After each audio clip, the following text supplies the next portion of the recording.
খেলাফত দিনাজপুরের জেলা। আমি তিনাদেরকে একটা কথা বলি, সবসময় আমাদের আলোচনা থাকে, যিনারা আমাদের কাজ করে আমরা তো এটা অন্য ভিন্ন কোনো কাজ করতেছি না। আমরা যে এই কাজ করতে গিয়ে মানুষের ক্ষতি করবো তাও তো না। এসে যায় তাদের দিলের মধ্যে হিংসা এসে যায়, এই হিংসা কিভাবে দূর করা যায় আমরা তাদের সাথে কথা বলি। সুদ ঘুষ হালাল হারাম এগুলো কে বাছাই করবে? না, ওলামাদের তো দায়িত্ব।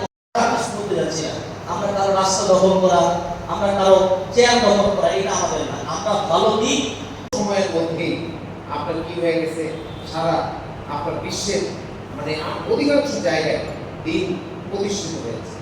এরকম আমরা আজকে আপনার মনে করেন যে আমি যদি আমরা সবাই প্রত্যেকে এখানকার জেলের যারা দায়িত্বপ্রাপ্ত হবেন তারা যদি একটু ফিকির করেন, মেহনত করেন, দেখা যাবে যে এখানকার মেহনতের ফল সারা বিশ্বে পড়বে। আমরা বিশ্বকবির উম্মত, আমাদের চিন্তা চেতনা, আমাদের ফিকির সারা বিশ্বব্যাপী থাকবে। যদি আমরা বাংলাদেশ একটা ইয়ের মধ্যে, প্রশাসনিক এলাকার মধ্যে আমরা থাকি, কিন্তু আমাদের চিন্তা চেতনা থাকবে বিশ্ব।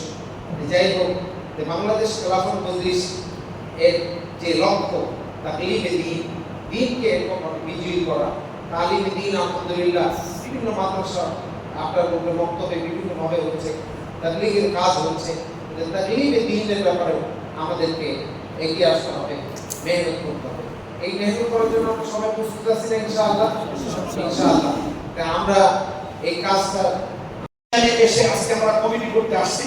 আলহামদুলিল্লাহ আমি মনে করি 1 নম্বর ইউনিয়নের মানুষগুলো সব 1 নম্বর, এবং এখানে আমরা একটা বাংলাদেশ খেলাফত মজলিসের একটা মডেল রাখতে চাই, একটা নমুনা রাখতে চাই, একটা আদর্শ রাখতে চাই, যেটা সারা দিনাজপুরের জন্য একটা নমুনা বা মডেল থাকে।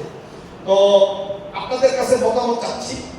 আমরা 1 নম্বর আজকে আমরা পুরোপুরি কমিটিটা গঠন করে দিতে পারবো না। আমরা মোটামুটি মৌলিকভাবে সভাপতি, সেক্রেটারি, সিনিয়র সহসভাপতি, সাংগঠনিক সম্পাদক, কেশিয়ার, এই নামগুলো আমরা এখানে রাখবো। বাকি আপনারা তার সঙ্গে আরো অন্যান্য নামগুলো যোগ দিয়ে কমিটিটা গঠন করবেন। এই পর্যায়ে আপনারা বলেন এখানে সভাপতি হলে কেমন হয়? যিনি আজকে আমাদের সভাপতিত্ব করছেন, আজকে অনুষ্ঠানের সভাপতিত্ব করছেন মাওলানা মাসুদুর রহমান, নায়েবে মুহতামিম, নয়নপুর মাদ্রাসা। সে আবার আমার ছাত্র, আমার জীবনের প্রথম ছাত্র, এবং আমার জীবনের সবথেকে ঘনিষ্ঠ ছাত্র সে আমার। কারণ আমি আমার জীবনের প্রথম শিক্ষকতা নিউটাউন হাফিজিয়া মাদ্রাসা থেকে শুরু। তিনি কি করেছেন? এককভাবে লড়ে গিয়ে 23 বছরের জিন্দেগিতে, ওই যে বলছেন আসলে 23 লক্ষ বর্গ কিলোমিটার ছিল হযরত ওমর ফারুক রাদিয়াল্লাহু তাআলা আনহুর জামানায় ইসলামী খেলাফত।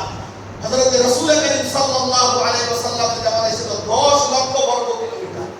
এটা কখনই সম্ভব হয়েছে যখন আলহামদুলিল্লাহ রাব্বিল আলামিন ওয়াসসালাতু ওয়াসসালামু আলা সাইয়্যিদিল আম্বিয়া ওয়াল মুরসালিন ওয়া আলা আলিহি ওয়া আসহাবিহি আজমাইন।